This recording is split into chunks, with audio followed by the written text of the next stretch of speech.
I've started writing a story, and I've written it probably 4 or 5 times already. And each time I write it, I get a little bit closer to what I want it to be, but it still hasn't hit that moment of where I feel like I have it down exactly what I want it to be. I keep rewriting it and replotting it and rewriting it again. Now I'm at another plotting moment for it.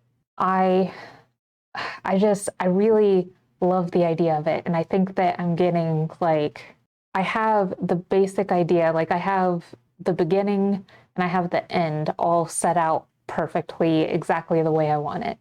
I have the world building done in a way that I think I can manage really nicely, but it's those pieces in the middle that I need to connect a little bit better, and I need to strengthen the beginning so that the ending has all of the power that it needs to have. So that's what I'm going to do today by plotting my story again. So yeah, here we go. So whenever I'm plotting my stories, I put everything into a spreadsheet and I set it up in a way that this is based on the plot circle method by Dan Harmon, but I do it in a way that's sort of like the snowflake method, where you start with something small and less specific, and then you build out from there. If you know much about writing and plotting, then you'll probably see that I use quite a few different methods all mixed together when it comes to planning and writing my stories. So it really is just an amalgamation of everything that I've learned over the last 20 years writing. I know that the place of comfort is going to be, so they're poor, but scraping by with the MC's job as a magical engineer.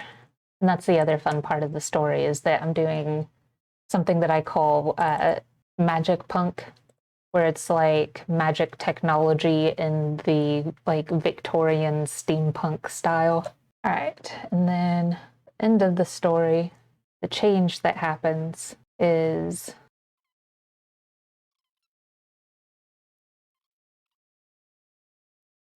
so at the beginning, the only thing that the main character wants is to be a magical engineer, and she has a job doing it, but she's not treated equally to the other magical engineers because she's a fairy. And by the end of the story, I want her to completely give up on magical engineering altogether, because she realizes that the thing that's actually been most important to her all along has been the safety and comfort of her sister. So those are very directly linked, and I like that. Maybe I should separate it by problem and solution for each section. Yeah, let's try it that way. I think that's going to be how I'll manage it in a more organized fashion. Always got to be willing to delete what you've worked on so far.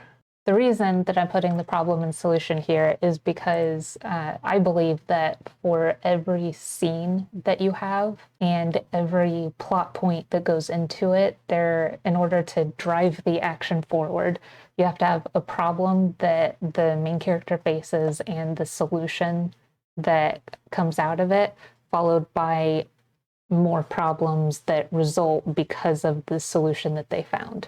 Thinking about it in those terms is how you can keep a more active story, instead of, a lot of times we can get trapped in that place of wanting to put exposition and scenes where nothing really happens just because we need to get in, whatever sort of idea that comes into play later on in the story. So everything needs to have a purpose. And so this is how you do a purposeful story, by focusing specifically on problems and solutions.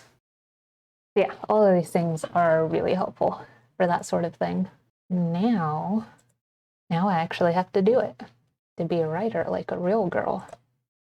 So if you think about it in terms of like the show Arcane on Netflix, which I think is a brilliant show, but they also have a really great example of an inciting incident to their story, where they have the characters, they pull a job that they never should have, and in doing so, they inadvertently create a set of events that spirals into war. So it's like an inane action that sets off a domino of effects.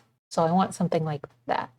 I think if the thing that she wants the most, or that she thinks she wants the most, is to be a magical engineer, then in this section, the solution would have to be that she gets that or is offered the job. No, it wouldn't be that she offered the job. Maybe it's that she found a way to do it on her own without humans. Okay, so I knew that that was going to be a plot point anyway, but now I have a better idea of where it goes, and that helps quite a bit. So I want there to be a point in the story where there's a switch with the main character and her sister, because at the beginning, the sister is doing something illegal in order to make ends meet. And the main character doesn't like that. She wants them to have above board jobs and to do it without having to go that far. And then as the story progresses, I want the main character to slowly become more okay with like varying levels of illegality until she makes a complete switch where she's doing exactly what her sister was doing at the beginning of the story.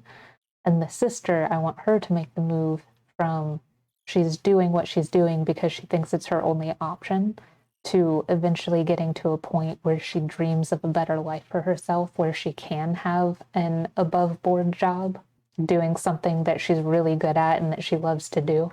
And I want the main character's sacrifice to be what enables the sister to achieve her dream.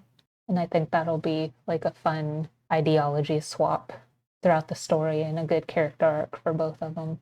I could do more, but I could hold on to what I could do and save it for next time. That way I keep thinking about it, and it makes me more likely to push forward next time. That would be probably good. Yeah, I think I'm gonna stop this here for today.